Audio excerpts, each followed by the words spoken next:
भगवान महावीर कह रहे हैं, भगवान कृष्ण कह रहे हैं, भगवान राम कह रहे हैं, और जितने भी संत हुए, कबीर हुए, गुरु नानक देव जी हुए, दरिया साहब हुए, सभी कह रहे हैं जागत ना ही कोई जगह नहीं है।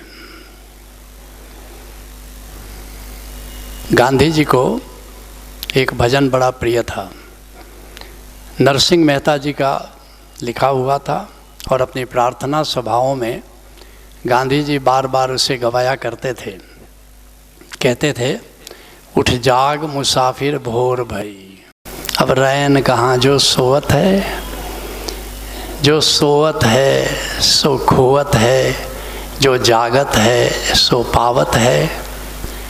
टुक नींद की आँखियाँ खोल जरा, ओ गाफिल रब से ध्यान लगा, यह प्रीत करन की रीत नहीं, रब जागत है तू सोवत है। तेरा प्यारा जाग रहा है और तू सो रहा है, क्या ये तुम्हें शोभा देता है? कैसे हम जागें? हर युग में संत आते हैं, हमें जगाने की कोशिश करते हैं, लेकिन हम जागते नहीं। कुंभकर्ण निद्रा में सोते हैं। त्रेता युग में कभी एक कुंभकर्ण हुआ, कहानियाँ प्रचलित हैं, लेकिन हम सब करीब करीब कुंभकर्ण के लघु संस्करण हैं। कैसे जागें? तो आज हम जागरण की प्रक्रिया बताएंगे। अधिकतर सत्संगों में ये तो सब बताते हैं कि हम सोए हैं, लेकिन जागे कैसे? जागना है ये सब बताते हैं, लेकिन जागे कैसे ये जरा गुप्त बात है। लेकिन आज उस गुप्त रहस्य को हम जानेंगे कि संत जागते कैसे हैं, साधक जागता कैसे है। 10 चरणों में ये जागरण घटित होता है, और ये 10 चरण गुप्त है, रहस्य की बात है। पहले खास शिष्य को बताया जाता था, बहुत खास। 484 शिष्य थे कबीर साहब के, उन्होंने केवल 2 को बताया। एक तो शिष्य नहीं थे, मगर उनकी संभावना देख के बताया। गुरु नानक देव जी 15 साल के जब बच्चे थे, कबीर साहब लगभग 80 साल के थे, तो संभावना देख करके उनको बताया। उसके बाद धर्मदास को बताया कैसे जागना है। बाकी को जागने लायक समझा ही नहीं। करीब करीब सभी संतों की ये बात है। लेकिन अब युग बदल गया है, विज्ञान का युग है। विज्ञान बहुत गति कर गया है, बैलगाड़ी से स्पेस युग में पहुंच गया है। तब विज्ञान के समानांतर हमें अध्यात्म को खड़ा करना है। इसलिए अब खुल के बात कहनी होगी, क्योंकि आप कहोगे जब सारे संतों ने छुपाया, बुद्ध ने छुपाया, महावीर ने छुपाया, कबीर ने छुपाया, नानक देव जी ने छुपाया, और ओशो ने भी छुपाया, तो फिर आप क्यों खोल रहे हैं? मैं जो सीना बसीना बात थी उसको क्यों प्रकट कर रहे हैं? इसलिए प्रकट कर रहा हूँ कि अब खुल के कहो बात, तभी बात बनेगी। ये दौर इशारात वो कनायात नहीं है। ये इशारे और संकेत की बात ये युग नहीं है।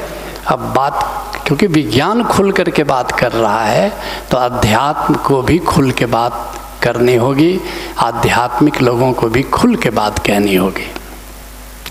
तो ये 10 जो जागरण के चरण हैं, और संक्षिप्त में मगर इस ढंग से बात करेंगे कि बात आपको समझ में आ जाए। तो पहली बात है, पहला जागरण कि उद्देश्य के प्रति जागरण। हम किस लिए आए हैं? धरती पर हमारा मिशन क्या है, क्योंकि कहाँ से आए हैं, कहाँ जाना है। आपने सुना होगा कि हम शिवलोक से आते हैं सभी, स्पिरिट वर्ल्ड से आते हैं सभी। और आश्चर्य की बात है कि जो बात हमारे ऋषियों ने कही, उस बात की खोज, उस बात पर एक्सप्लोरेशन भारत में नहीं हुआ, पश्चिम में हुआ, और केवल पिछले 20 वर्षों में हुआ। आपने सुना होगा past life regression, life between lives, Michael Newton का नाम आपने सुना होगा, journey of soul, destiny of soul, life between lives, 3 पुस्तकें उसकी, उसने तहलका मचा दिया। और आज सारी दुनिया में सम्मोहन के माध्यम से खोजें हो रही हैं। और आश्चर्य ये है कि भारत के ऋषियों ने जो 3 लोकों की बातें कही थी, ब्रह्मा, ब्रह्मलोक के स्वामी, बस भाषा और शब्द बदल गए। पश्चिम ब्रह्मा, विष्णु और शिव की बात नहीं करता, पश्चिम कहता है there is a world of creation, एक सृजन लोक है जिसके एक गवर्नर है, governor of the world of creation, जहाँ डिज़ाइन बनता है, मनुष्य का डिज़ाइन, बंदर का डिज़ाइन, मेढक का डिज़ाइन कैसा होगा। इसी को हमारे ऋषियों ने कहा था ब्रह्मलोक। ब्रह्मा जी सृष्टि की रचना करते हैं, और वह सृष्टि क्या है, ये जीव जंतुओं का, जो ग्रह हैं, नक्षत्र हैं, तारे हैं, ये तो स्वयं परमात्मा ने जो निराकार है उसने सृजन किया। लेकिन जीव जंतुओं की रचना, जो डिज़ाइन ब्रह्मा जी करते हैं, ब्रह्मलोक हम कहते हैं, पश्चिम के लोग governor of world of creation कहते हैं। अपनी भाषा, अपना अनुसंधान, वे वैज्ञानिक ढंग से बातों को कह रहे हैं। और फिर एक बार जीव की रचना हो गई, अब जन्म मृत्यु का सिलसिला चला। अब शिवलोक, भगवान शिव उसके गवर्नर हैं। पश्चिम के लोगों ने कहा governor of world of creation, हम कहते हैं भगवान शिव। और आने जाने का सिलसिला चला, वहाँ से हम माँ के गर्भ में आते हैं, फिर मृत्यु के बाद लौट करके चले जाते हैं वहाँ पर। वहाँ हमारा उद्देश्य निर्धारित होता है, इस बार जो धरती पर जा रहे हो तो तुम्हारा उद्देश्य क्या है। मगर यहाँ आके हम अपना उद्देश्य भूल जाते हैं। एक शायर ने बड़े सुंदर शब्दों में कहा है, भूलना था तो इकरार किया ही क्यों था, ऐ सनम तुमने मुझे प्यार किया ही क्यों था, सिर्फ 2-4 सवालात का मौका दे दो, हम तेरे शहर में आए हैं मुसाफिर की तरह। 2-4 सवाल यहाँ से जब लौट के हम जाते हैं तो हमारे एल्डर्स की, बुज़ुर्गों की एक मीटिंग बैठती है। हमसे पूछा जाता है कि सुनो, क्या वादा करके यहाँ से गए थे। ये फिल्म एक चलाई जाती है कि देखो क्या तुमने वादा किया था, धरती पर जा कर के हम क्या करेंगे, और तुमने क्या किया ये भी देखो, ऐसा कैसे हुआ। और हमारा माथा शर्म से झुक जाता है। फिर आते हैं, लेकिन क्या उद्देश्य हमें बताया जाता है, सबको बताया जाता है, कुछ एक जनरल बताया जाता है और एक विशेष हमारा क्या है। जनरल क्या बताया जाता है वह मैं तुमसे बता दूं, फिर तो एक एक इंडिविजुअल के लिए कुछ इंडिविजुअल लेसन्स भी होते हैं, लेकिन जनरल क्या बताया जाता है और इसकी चर्चा हमारे ऋषियों ने की थी। अब पश्चिम के जो हिप्नोसिस के, पास्ट लाइफ रिग्रेशन के वैज्ञानिक हैं, वे कन्फर्म कर रहे हैं कि ऐसा ही है। तो क्या उद्देश्य है, क्या पुरुषार्थ हमको करना है यहाँ पर। सबको कहा जाता है धरती पर जाना 4 पुरुषार्थ करना। क्या? अर्थ, धर्म, काम, मोक्ष। ये 4 पुरुषार्थ करने हैं तुम्हें। अर्थ का मतलब क्या हुआ, जाओ और अपने जीवन यापन के लिए यथेष्ट धन कमाओ, अर्थ पैदा करो। अर्थ कमाना, अर्थोपार्जन पहला पुरुषार्थ है। दूसरा पुरुषार्थ धर्म। क्या मतलब? परोपकार। हमारे ऋषियों ने, हमारे गुरु साहिबानों ने क्या कहा? जो भी अर्थोपार्जन तुम करो उसमें से एक हिस्सा, उनके शिष्यों ने पूछा कितना हिस्सा, ये भी बता दो। गुरु साहिबानों ने कहा 10% धर्म के लिए रख लो, परोपकार के लिए रख लो। पंजाब में परंपरा है, राजस्थान में परंपरा है, पहले तो थी, अब कितनी बची है, कि 10% निकाल देते हैं। ये परोपकार, किसी को मदद करनी है, कोई सार्वजनिक काम करना है। अब तीसरा काम, अब अपनी कामना की पूर्ति, अब अपनी इच्छाओं की पूर्ति, अब परिवार का भरण पोषण, बच्चों की पढ़ाई लिखाई, बाकी जो 90% धन बचा उसका उपयोग अपने परिवार के भरण पोषण के लिए करो, बच्चों की शिक्षा दीक्षा के लिए करो। ये तीसरा पुरुषार्थ है। ये 3 तक तो करीब करीब थोड़ा बहुत अल्पाधिक सभी करते हैं, लेकिन असली बात, जो असली पुरुषार्थ है, वह चौथा पुरुषार्थ है मोक्ष। मोक्ष का अर्थ क्या हुआ?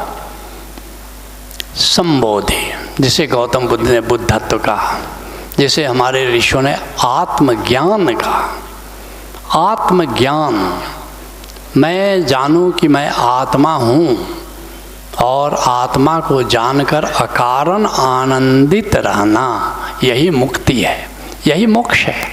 कुछ लोग सोचते हैं कि मरने के बाद मोक्ष होता है। नहीं, मरने के बाद मोक्ष क्या होगा? मरने के बाद तो सीधे यहाँ से शिव जी के लोक में, आत्मलोक में, स्पिरिट वर्ल्ड में चले जाओगे। मोक्ष कहाँ होगा? मोक्ष कहते हैं आनंद को, आत्मानंद को मोक्ष कहते हैं। अकारण आनंदित रहने को मोक्ष कहते हैं। तो मरने के बाद अकारण, जब जीते जी अकारण आनंद को तुमने नहीं जाना, जीते जी अपनी आत्मा को नहीं जाना, तो मरने के बाद अपनी आत्मा को कैसे जानोगे?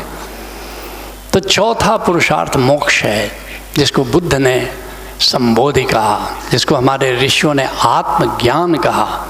ज्ञानम मुक्ति, ऐसा हमारे ऋषियों की घोषणा है, ज्ञान ही मुक्ति है। लेकिन ये तो हम भूल गए।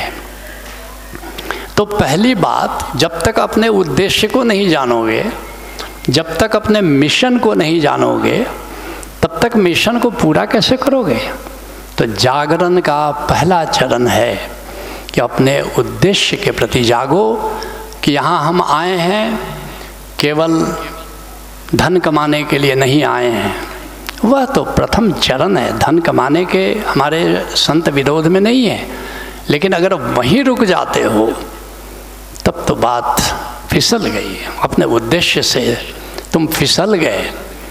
धन साधन की तरह अर्जित करो, साध्य की तरह नहीं। धन साधन की तरह अगर तुम अर्जित करते हो तो अपने उद्देश्य की ओर गतिमान हो, और अगर साध्य बना लेते हो तो तुम रुग्ण हो गए, अपने उद्देश्य से तुम फिसल गए, तुम रास्ते में ही रुक गए। तो पहला जागरण है कि अपने उद्देश्य के प्रति जागो।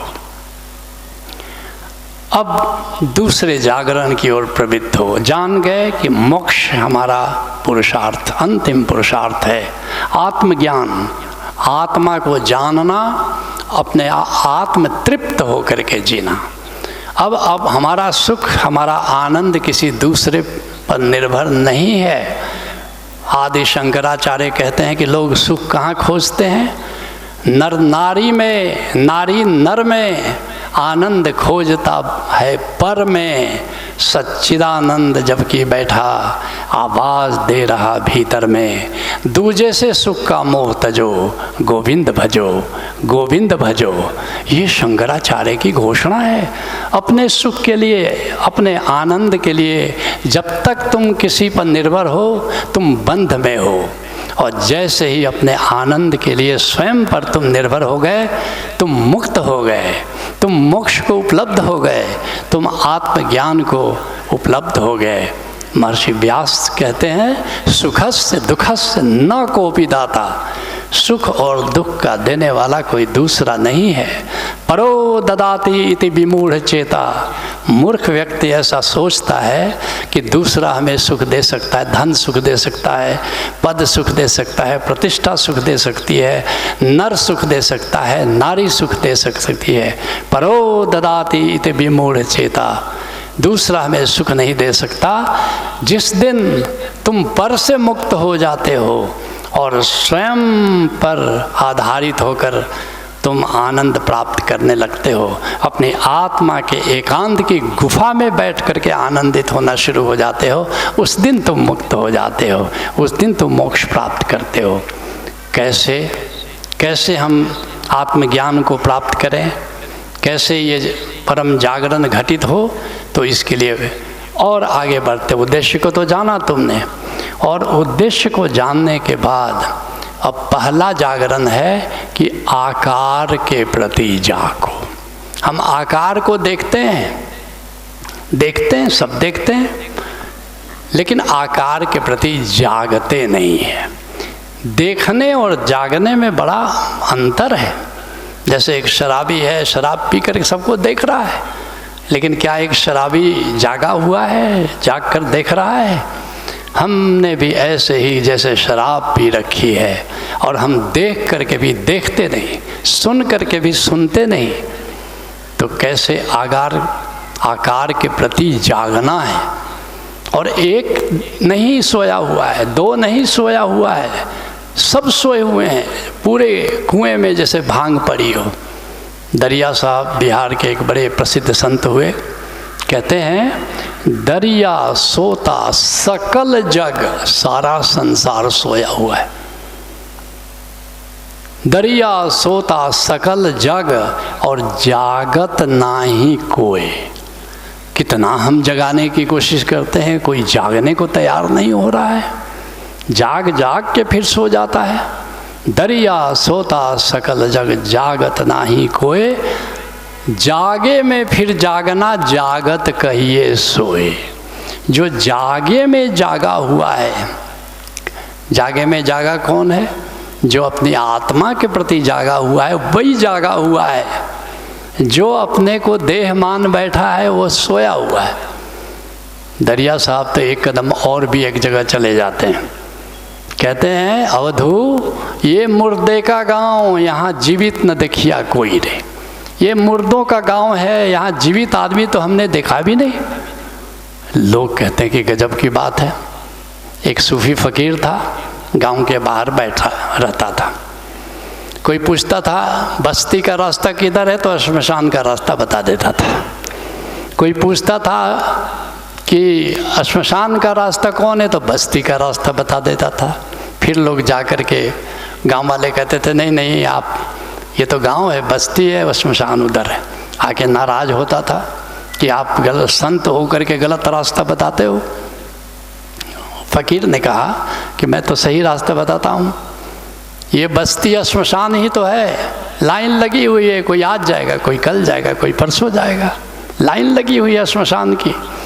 और बस्ती किसको कहते हैं? जहाँ लोग बस जाते हैं तो फिर लौटते नहीं। हमने देखा जो श्मशान में गए वहाँ से लौटे तो नहीं, बस गए वहीं जा कर के। तो असली बस्ती तो वही है।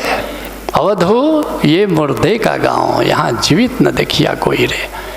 तो कैसे पहला जागरण आकार के प्रति जागना, इसको दृष्टा कहते हैं। इसको सभी संत कहते हैं दृष्टा, ऑब्जेक्टिव अवेयरनेस। क्या अर्थ हुआ? या माइंडफुलनेस। सारे संसार में अभी माइंडफुलनेस को ही जागना कह रहे हैं, नहीं, ये तो पहला कदम है। अर्थात जैसे मान लो कोई कहता है अब आकार का मतलब क्या हुआ? अपनी देह के प्रति जागो, अपनी इंद्रियों के प्रति जागो, सांस के प्रति जागो। तो सांस भी आकार है, ऐसा मत सोचना कि देह ही आकार है। सांस भी जो चल रही है, विचार भी आकार है। तो सांस के प्रति जागो, जिसको अनापानसति योग कहते हैं। जिसको विपස්සना में बहुत प्रचारित किया जा रहा है ध्यान की तरह, मगर विपස්සना ध्यान नहीं है। याद रखना, विपස්සना ध्यान नहीं है, ध्यान की भूमिका है, ध्यान की ओर उठा पहला कदम है। तो इसको कह सकते हो माइंडफुलनेस। मैंने देखा अमेरिका में, यूरोप में, सब जगह बस माइंडफुलनेस अर्थात कंसंट्रेशन, कंसंट्रेशन ध्यान नहीं है, विपස්සना ध्यान नहीं है। सांस देखते रहो। ओशो ने बड़ा मजाक किया है कि तुम सांस देख रहे हो, इससे अच्छा है किसी सुंदरी को देख लो, किसी सुंदर पुरुष को देख लो, ज़्यादा अच्छा है। सांस देखते रहने से क्या होगा, मनोरंजन भी नहीं होता है। नहीं, मैं इतना कहूँगा कि ये पहला कदम है आकार के प्रति जागना। जैसे तुमने अपनी सांस को के प्रति जागना शुरू हुआ, जागना शुरू हो गए, अब अंदर की ओर तो गए, अंतर जगत की ओर गए, तुम्हारा कदम भीतर की ओर उठा, तो मैं मान सकता हूँ कि जागरण की ओर तुमने पहला कदम उठाया। तो इसको कहते हैं संदृष्टा, अर्थात अंतर जगत, विचारों का जगत, भावों का जगत, सांस की जगत, इंद्रियों का जो प्रभाव भीतर पैदा हो रहा है, काम क्रोध लोभ मोह ईर्ष्या द्वेष, ये जो विकार भीतर हैं, इनके प्रति जागो। ये है पहला कदम। और बहुत सारे लोग ज़िंदगी इसी में समाप्त हो जाती है। सांस, मैं बर्मा में था, वहाँ बड़े बुज़ुर्ग भिक्षु मिले। मैंने कहा कि आप क्या साधना करते हो? कहते बस सांसों को आती जाती देखता रहता हूँ। अब ज़िंदगी पहले ही पायदान पर अटक गई। आश्चर्य, पूरी ज़िंदगी दे दिया उन्होंने। मैं बर्मा के जंगलों में गया, वहाँ के भिक्षुओं से मिला, मैंने पूछा कि तुम क्या साधना करते हो? उन्होंने कहा हम अपनी सांसों को, आती जाती सांसों को देखते रहते हैं। मैंने कहा कि बस तुमने आत्मा को नहीं जाना? बोला वो तो नहीं जाना। मैंने कहा तुमने निराकार को नहीं जाना? बोला वो तो नहीं जाना। बस पहले कदम पर ज़िंदगी समाप्त हो गई। नहीं, तुम यहाँ मत रुकना, अभी पूरा मानचित्र दे रहा हूँ ताकि तुम जहाँ खड़े हो कम से कम तुम जानो कि हम जागरण के इस मार्ग में हम किस मील के किस पत्थर पर रुके हुए हैं, ताकि आज नहीं तो कल पूरे मानचित्र को अगर जान लोगे तो उस मानचित्र पर आगे के मील के पत्थरों की ओर तुम्हारे कदम स्वतः ही उठ जाएंगे। तो दूसरा कदम अब मैं बताना चाहूँगा कि दृष्टा के बाद, माइंडफुलनेस के बाद, ऑब्जेक्टिव अवेयरनेस के बाद अब दूसरा कदम जागरण का है ध्यान, meditation. Mindfulness is not meditation, concentration is not meditation. तो फिर ध्यान क्या है, उस ध्यान को जानो। इसके लिए चरण दास दिल्ली के एक संत हुए, वे कैसे परिभाषित कर रहे हैं, क्या कह रहे हैं चरण दास? सोवन जागन भेद की कोईक जानत बात। कौन सोया हुआ है, कौन जागा हुआ है, इस भेद को सभी नहीं जानते, कोई कोई जानता है। साधु जन जागत तहाँ जहाँ सबन की रात। सबके लिए जो रात है वहाँ पर साधु जागता रहता है। कहाँ जागता रहता है साधु, किसके प्रति जागता रहता है? जो ध्यानी है वही साधु है। याद रखना, साधु की परिभाषा है जो ध्यान में जागा रहता है, उसका नाम साधु है, उसका नाम साधक है। वो कहाँ जागा रहता है? निराकार के प्रति जागना ध्यान है। सांस के प्रति जागना ध्यान नहीं है, दृष्टा है। विचार के प्रति जागना ध्यान नहीं है, दृष्टा है। काम क्रोध लोभ मोह ईर्ष्या द्वेष विकारों के प्रति जागना ध्यान नहीं है, दृष्टा है। मोमबत्ती की लौ को एक टक देखते रहना त्राटक है, कंसंट्रेशन है, ध्यान नहीं है। ध्यान की परिभाषा गीता में भगवान कृष्ण ने अर्जुन को दी है, बड़ी बढ़िया परिभाषा है। लेकिन उस परिभाषा को किसी ने नहीं समझा। किसी ने, गीता पर हजारों टीकाएं हैं, हजारों, एक एक पुस्तक के 1000 पृष्ठ हैं, और भगवान कृष्ण ने ध्यान के बारे में एक ही जगह बताया है पूरी गीता में, एक जगह। लेकिन उस एक का भी अनर्थ लोगों ने कर दिया। क्या कहा भगवान कृष्ण ने? क्या कहा ध्यान के बारे में? कहा, हे अर्जुन, नासिकाग्र को देखना ध्यान है। बहुत से आप लोगों ने पढ़ा होगा। कितने लोगों ने पढ़ा है? हाथ उठाएं जरा। काफ़ी लोगों ने पढ़ा है। मगर अभी मैं पूछ लूँ कि क्या अर्थ समझे, तो फिर शायद ही कोई बता पाए कि क्या अर्थ हुआ नासिकाग्र को देखा।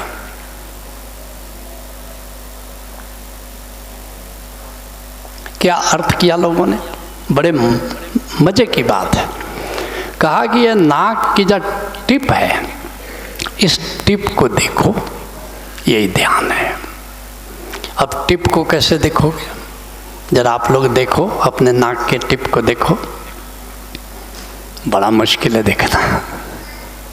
कितने लोग देखने में सफल हो रहे हैं? नहीं सफल हुए, 1-2 सफल हो रहे हैं। जो नहीं सफल हुए वो धन्यभागी हैं, उसकी आंख सही सलामत रहेगी। लेकिन अगर किसी ने देखना शुरू किया तो चश्मा का पावर बढ़ता चला जाएगा, इसमें कोई शक नहीं। तो जिन्होंने देखना शुरू हुआ किया, उनकी आंख खराब हो गई बीच में। और सभी ने, गांधी जी ने, विनोबा भावे ने, रामानुजाचार्य ने, शंकराचार्य ने, महापुरुष हैं, सबका सम्मान करता हूँ मैं। लेकिन नासिकाग्र ध्यान, जब नासिकाग्र तो ये ठीक है, लेकिन नासिकाग्र ध्यान ये नहीं है। फिर युक्तेश्वर गिरी आए। युक्तेश्वर गिरी का नाम योगानंद परमहंस जी के कारण सारी दुनिया जानती है। ऑटोबायोग्राफी ऑफ योगी उनकी किताब है। तो युक्तेश्वर गिरी जी ने भी गीता पर व्याख्या लिखी, और उन्होंने क्या कहा? ये नासिकाग्र नहीं है, नासिकाग्र ये है। चलो ठीक है, नासिकाग्र ये है, अर्थात क्योंकि नाक यहाँ से शुरू होती है, तो ये नाक है, ये नासिकाग्र है। अब कुछ लोगों ने फिर यहाँ देखना शुरू किया। आप भी देखो जरा, यहाँ तो कुछ कुछ दिखता भी था, यहाँ कैसे दिखे? तो उनके समकालीन लोकनाथ ब्रह्मचारी जी थे, बंगाल के बड़े प्यारे संत।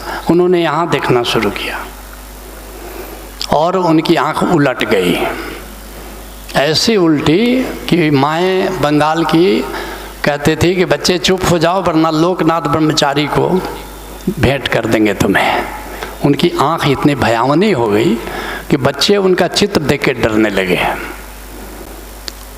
और लोकनाथ ब्रह्मचारी को जब आत्मज्ञान हुआ तो उन्होंने कहा कि मुझसे बड़ी भारी भूल हुई, अब मेरी आंख तो उलट गई, तुम ये गलती मत करना, तुम इसको नासिकाग्र समझ करके यहाँ मत देखना। तो चलो नासिकाग्र वो भी नहीं है। तो फिर नासिकाग्र ध्यान क्या है? कृष्ण जिसको कह रहे हैं कि अर्जुन नासिकाग्र ध्यान करो। एक सीधी सी बात है, अब न तो भगवान कृष्ण न तो महर्षि व्यास ये सोच सके कि कोई खुली आँखों से ध्यान करेगा। इतना तो कॉमन सेंस है कि आँख बंद करके ध्यान करोगे ना। तो महर्षि व्यास लिखना भूल गए या जानबूझ के सोचा, ही तो कॉमन सेंस है कि आँख बंद करके ध्यान किया जाता है, लिखने की क्या ज़रूरत है। आप आँख बंद करो जरा, सब करो, ये अब जान लो, जानने का अवसर है, मानने की बात नहीं। अब अपनी नासिकाग्र बंद आँखों से देखो, बंद आँखों से भाव करो कि तुम अपनी नाक के अग्रभाग को देख रहे हो।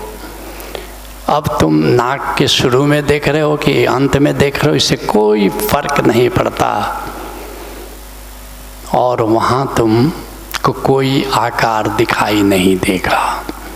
देखना चाहोगे नासिकाग्र, और वहाँ पर आकाश दिखाई देगा, निराकार दिखाई देगा। कोई आकार, निराकार का अर्थ है जहाँ आकार नहीं है। जितना देखोगे उतना ही तुम शून्य देखोगे, निराकार देखोगे, आकाश देखोगे, रिक्तता देखोगे, खालीपन देखोगे। और एक पल के लिए जरा जितनी देर सांस लो जरा, और सांस रोक लो और भीतर देखो। जितनी देर आसानी से रोके रहो रोको, फिर देखो। वहाँ कोई विचार नहीं देख रहे हो, कोई आकार नहीं देख रहे हो, कोई विषय नहीं देख रहे हो। सांस नहीं रोक पाओ तो सांस छोड़ दो और फिर सांस लो, फिर देखो।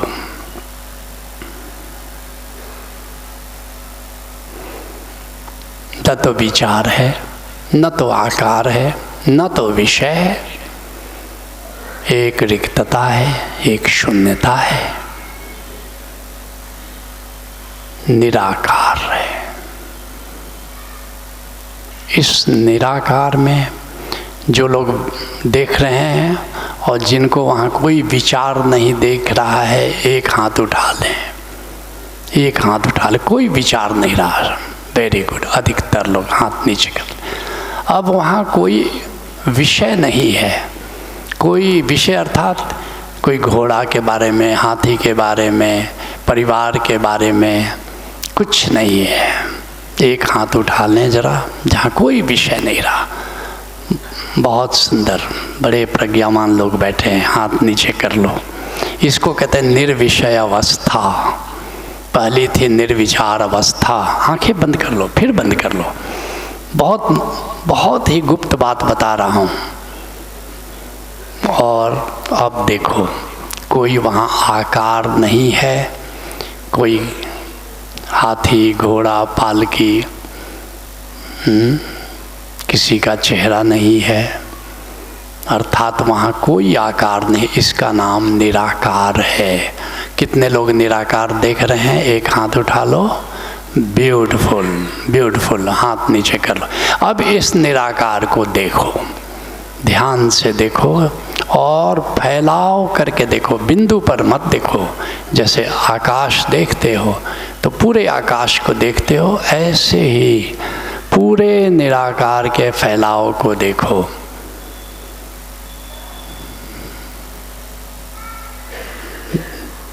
इसको कहते हैं निराकार के प्रति जागना। इसी का नाम ध्यान है। इसको आधा घंटा, 15 मिनट, जितने समय हो रोज देखो। इस स्थिति का नाम ध्यान है। कितने लोग इसको समझ रहे हैं? एक हाथ उठा लें। अधिकतर लोग, वेरी इंटेलिजेंट पीपल। वाह, सभी मित्र हाथ नीचे कर लें और धीरे धीरे आंखें खोल लें। आंखें खोल लें। आप धन्य भागी हो। भारत के नहीं, विश्व के 1% लोग भी ध्यान नहीं समझते, लेकिन आपने उस ध्यान को जाना। कम से कम कितने लोग करेंगे? जरा हाथ उठाएं। आगे भी करेंगे? ब्यूटीफुल।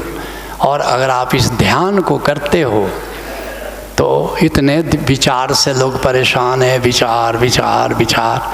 लेकिन जो ध्यान में रहेगा वो चाहेगा भी विचार करना तो नहीं कर सकता। और विचार से कितने लोग परेशान रहते हैं? हाथ उठाओ जरा। सभी।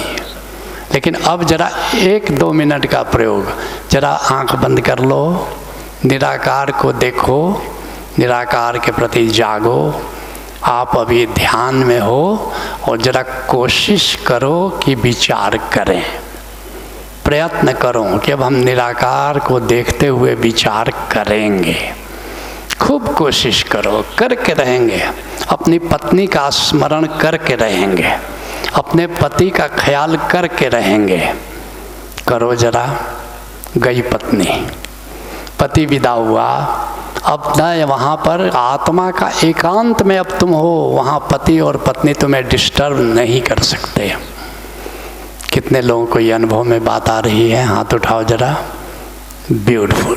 हाथ नीचे कर लो। ये ध्यान है। और प्रतिदिन तुम 15 मिनट और आधा घंटा बैठ जाओ तो आत्मा का स्नान हो जाता है। ध्यान आत्मा का स्नान है। तो पहला जागरण क्या था? आकार के प्रति जागरण, दृष्टा। दूसरा जागरण क्या था? निराकार के प्रति जागरण, ये है ध्यान। इतना आप समझ गए हो तो आगे की बात करें। ठीक, ब्यूटीफुल।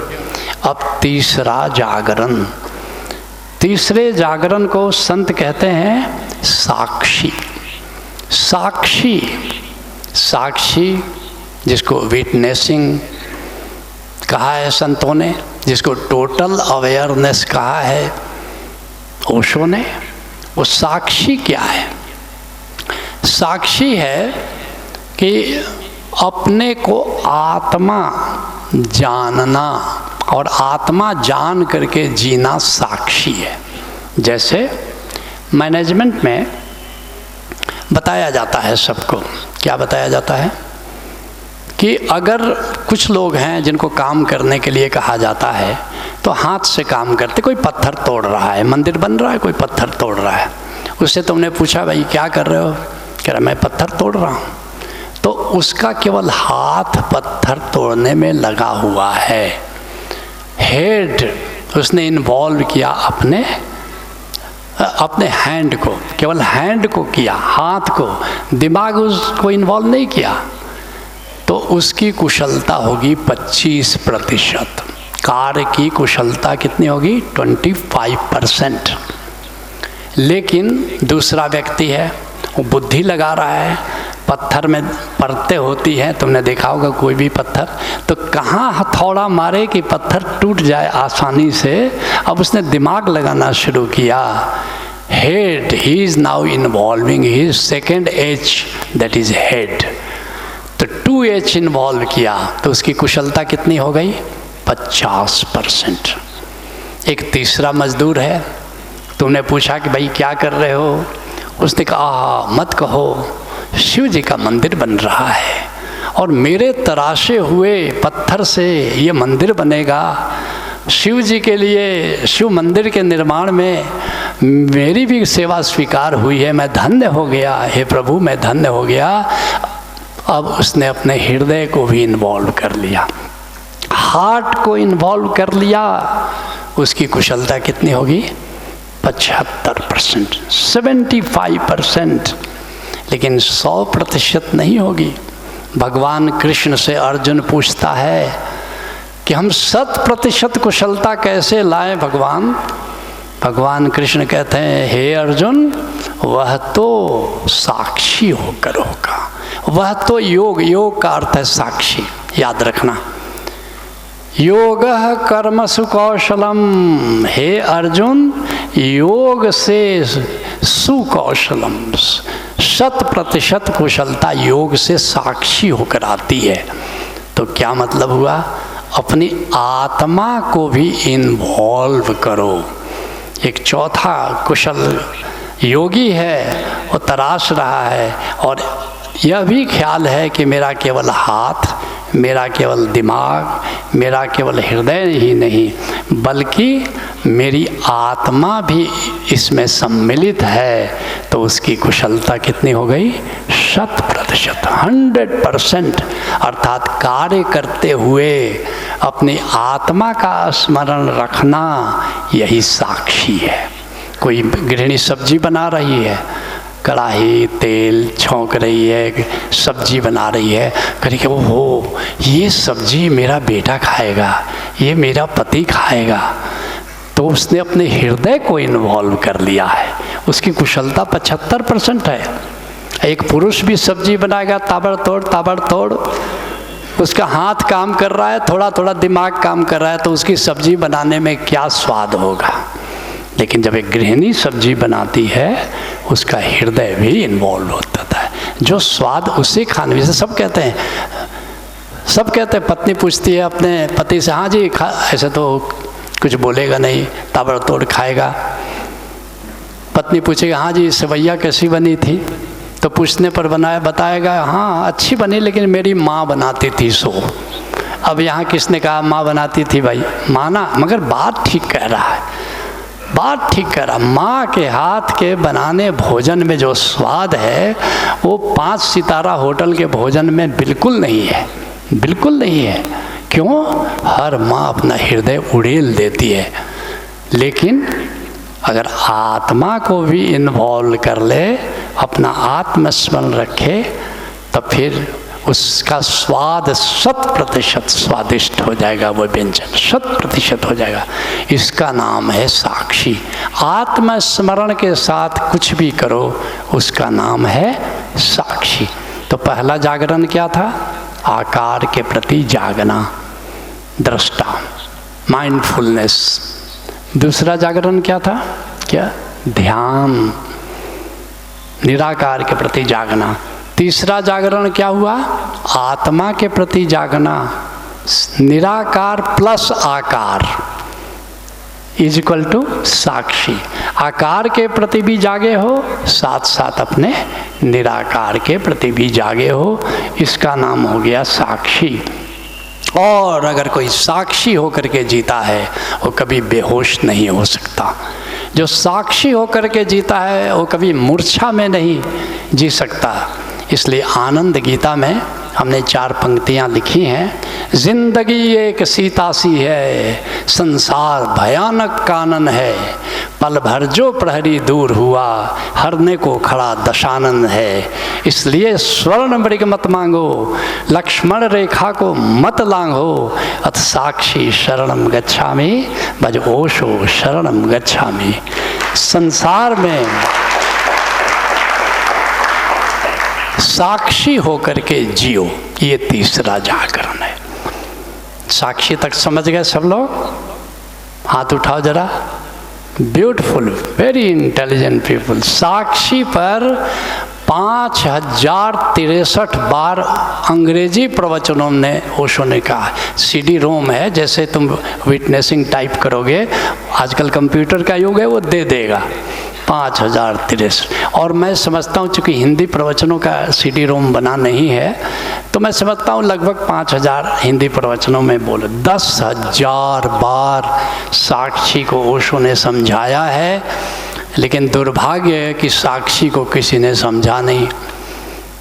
ओशो ने एक बार कहा, जिसने साक्षी को नहीं समझा उसने अध्यात्म का अ भी नहीं समझा, और जिसने साक्षी को समझ लिया उसे समझने को कुछ बाकी भी नहीं रहता।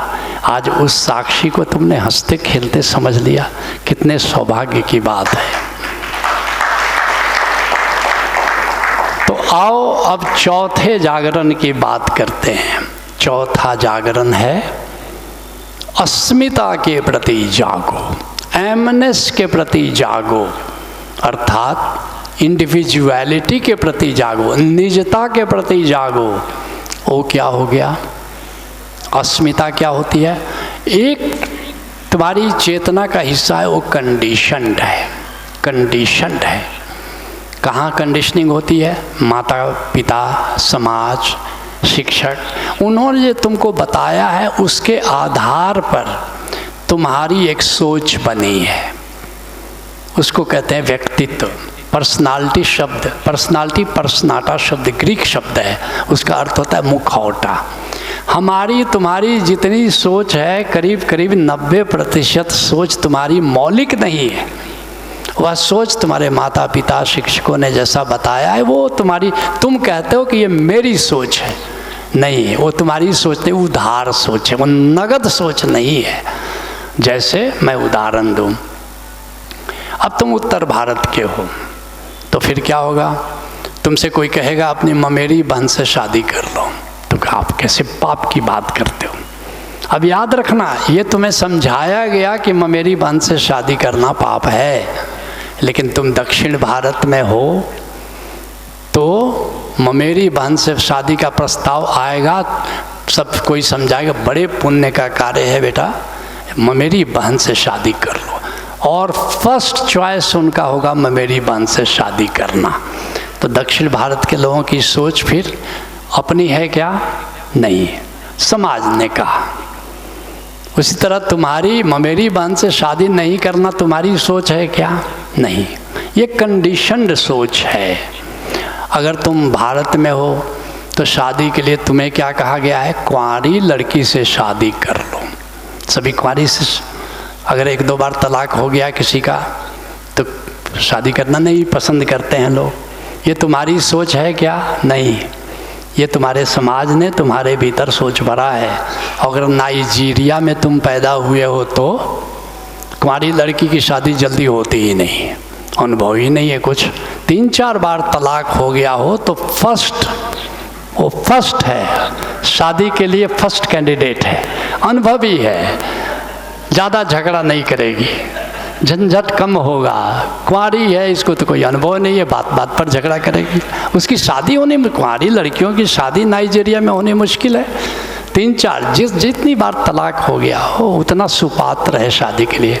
अब क्या नाइजीरिया वालों की सोच अपनी है क्या? मौलिक है क्या? नहीं, ये कंडीशन्ड है। सारी कंडीशनिंग से मुक्त तुम्हारी अपनी सोच क्या है? हूँपन, उसका नाम है अस्मिता, उसका नाम है प्रज्ञा, उसका नाम है विवेक। अर्थात तुम्हारे अपने अनुभव से अंतःकरण जो निर्मित हुआ है, मौलिक जो तुम्हारी सोच है, जो समाज की सोच पर आधारित नहीं है। समाज कहेगा बेटा धन कमाओ, डॉक्टर बन जाओ, इंजीनियर बन जाओ। तुम्हारे अंदर हुआ कि चलो क्या यही जीवन का अंत है? क्या डॉक्टर इंजीनियर बनने के लिए हम यहाँ पर आए हैं धरती पर? तुम्हारे भीतर एक आग पैदा हुई और वह आग बढ़ते बढ़ते विवेकानंद की तरह आग की तरह भड़क गई बिल्कुल, कि मैं जान करके रहूँगा कि मैं कौन हूँ, मैं कौन हूँ एम आई। रात को विवेकानंद पता चला, किसी ने बताया कि मैं कौन हूँ, परमात्मा कौन है। इस बात को महर्षि देवेंद्र नाथ ठाकुर जानते हैं और रात को पहुँच गए, अब भी मुझे जानना है कि मैं कौन हूँ और परमात्मा कौन है। वहाँ गए तो सारी नाविक जा चुके थे, वो गंगा में कूद गए। जा करके मचान पर गंगा के बीच में महर्षि देवेंद्र ठाकुर के वहाँ चढ़ करके पहुँच गए। वो आँख बंद करके बैठे हुए थे, पकड़ करके उनको हिलाया, उठो। महर्षि देवेंद्र ठाकुर, युवक इस रात में 12 बजे, कहा कि मैं कौन हूँ, परमात्मा की कौन है जिसने मेरा सृजन किया है, परमात्मा कौन है। महर्षि देवेंद्र नाथ ठाकुर ने कहा, युवक ये कोई पूछने का तरीका है? और ये रात इतनी हड़बड़ी क्यों? विवेकानंद ने कहा, अभी नहीं तो कभी नहीं, और तुम्हारी हिचक से मुझे पता चल गया कि तुम्हें भी पता नहीं है कि तुम कौन हो, और पलट करके कूद करके वापस आ गए। इतनी त्वरा तुम्हारे भीतर हो गई। अब ये कंडीशन्ड बात नहीं है, ये तुम्हारी अपनी बात है। तुम्हारे भीतर सवाल उठ खड़ा हो गया है, ये अस्मिता की बात है। कुछ सार सवाल उठ खड़े हुए हैं, कोई सार प्रश्न खड़े हो गए हैं। अब जिज्ञासा तक बात नहीं है, बात मुमुक्षा तक चली गई है। इसका नाम है अस्मिता, अनकंडीशन्ड जो तुम्हारी सोच है, और फिर उसके प्रति जागना, अनकंडीशन कॉन्शसनेस के प्रति जागना, उसका नाम है अस्मिता के प्रति जागना। जिसके डाले राजस्थान में भी एक दरिया साहब हुए। उसी काल में जब बिहार में दरिया साहब थे, ठीक उसी काल में राजस्थान में दरिया साहब हुए। बड़े प्यारे संत हैं। क्या कहते हैं? अस्मिता के बारे में बता रहे हैं कि अस्मिता क्या चीज़ है, वहाँ तक कैसे जाया जाए अस्मिता तक। कहते हैं तज विकार। पहली बात, काम क्रोध लोभ मोह ईर्ष्या द्वेष संसार में जो तुम जीते हो, इसको छोड़ो, इसको छोड़ो। फिर क्या करो? आकार तज। अब ये जो अपना देह भाव में तुम रमण करते हो, इसको भी छोड़ो। तज विकार आकार तज, निराकार को ध्याय। अब वहाँ पहुँच जाओ जहाँ निराकार है, वहाँ भी मत रुको, ध्यान पर भी मत रुको। निराकार में बैठ कर ध्यान करते करते उसमें अब डुबकी लगाओ, डुबकी लगाओ, निराकार में खोजो। अब निराकार में और क्या क्या चीज़ है, अब इसको खोजो। अरे खजाना है, क्या नहीं है निराकार में। जब निराकार के खजाने को मैंने देखा तो मैंने क्या लिखा, अहोभाव में अपने मुर्शिद के प्रति, अपने गुरु के प्रति, ओशो के प्रति मैंने क्या लिखा, मेरे मुर्शिद ने इतने मोती दिए कि अब तो सागर भी शर्माने लगे हैं, अब तो सागर भी शर्माने लगे हैं। इतना खजाना, इतने मोती तो सागर के पास नहीं है जितने मोती मुझे मेरे मुर्शिद ने, मेरे गुरु ने दिखा दिया, मेरे निराकार के सागर में दिखा दिया। उस निराकार में बैठकर और निराधार लौलाए, वहाँ निराधार है। निराधार ओंकार को कहते हैं, ओंकार को कहते हैं। वहाँ पर प्रकाश है, वहाँ पर मधुर संगीत गूंज रहा है, वहाँ अमृत है, अमृत। गुरु अमरदास जी कहते हैं कि सारा जगत जिस अमृत की खोज कर रहा है वह अमृत तो हमारे घट में विद्यमान है। वो समंदर के मंथन से वो अमृत नहीं मिलता, वो तो हमारे घटाकाश के, हमारा जो भीतर का सागर है उसके मंथन से मिलता है। बहुत कुछ है वहाँ। उसको कह रहे हैं दरिया साहब कि अपनी अस्मिता में जाओ, वहाँ खोजो। तो ये हुआ चौथा कि अपने निराकार, अर्थात अब वहाँ वो 3 डायमेंशनल हो जाता है। अभी जो आपने निराकार देखा उसकी सतह देखी है। जब आप हमारे यहाँ आओगे तो उसकी गहराई दिखाऊंगा। यहाँ भी प्रयोग करा सकता था, समय ज़्यादा लग जाएगा, संक्षिप्त करते हैं। लेकिन आओगे ध्यान समाधि के बाद सुरति समाधि, सुरति समाधि के बाद निरति समाधि में आओगे तो पूरा खजाना दिखाएंगे, क्या क्या है वहाँ पर। कितनी सुंदर फुलवारी है, कितना सुंदर रंग बिरंग वो आकाश है, वो सारा कुछ देखो, कितना प्रकाश है, वो सब देखोगे। तो आगे अब यहाँ तक तो गुरु के बिना भी जान सकते हो। अस्मिता 4 जागरण गुरु के बिना भी हो सकता है। यहाँ तक संतों ने इशारे किए हैं। अब आगे की बात के लिए अब क्या करना होगा, 5वां